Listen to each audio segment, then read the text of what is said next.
இன்னைக்கு உலகம் எப்படி இருக்குது? நான் நல்லா இருந்தா போதும். அவன் சாமி கும்பிட்றது கூட எப்படி கும்பிட்றான்?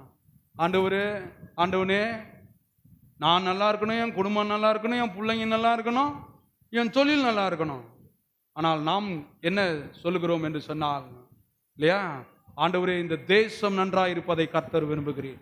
இந்த தேசத்தில் வாழ்கிற குடும்பங்கள் நன்றாக இருக்க வேண்டும், வாலிபர்கள் நன்றாக இருக்க வேண்டும். அதனால தான் வாலிபர் கூடுகை, முதியோர் கூடுகை. நம்மளுடைய ஜெபத்தை பாருங்க. அதான் சொன்னாரு, இன்னைக்கு நிறைய பேர் அவங்கள நேசிக்கிறதுலே இருக்கிறாங்க, அவங்கள அழகுபடுத்திக்கிறதுல. ஆண்டு சொல்றாரு, உன்னை நேசிப்பது போல என்ன பண்ணு, உடையில் இல்ல உள்ளத்தில். பிறனை நேசி, பிறனை வாழ வை, பிறனை பரலோகத்திற்கு கொண்டு போ. நான் சொல்றேன், மாமிசத்தில் பிறந்த இந்த உலகம் அதையும் இதையும் நாடி தேடிக்கொண்டிருக்கிறது. ஆண்டவர் சொல்றாரு, நீ நாடி தேடுகிறதெல்லாம் ஒரு நாள் எல்லாம் வீணாகும்.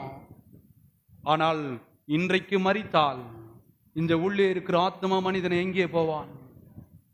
அதை ஆதாயப்படுத்த நீங்கள் விரும்புகிறீர்களா? இங்கும் நரகம், மரித்த பிறகும் நரகம்.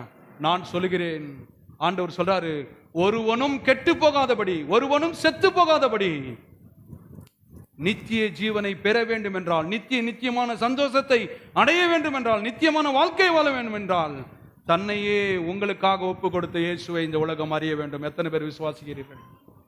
அவரை அறிமுகப்படுத்துகிறீங்களா?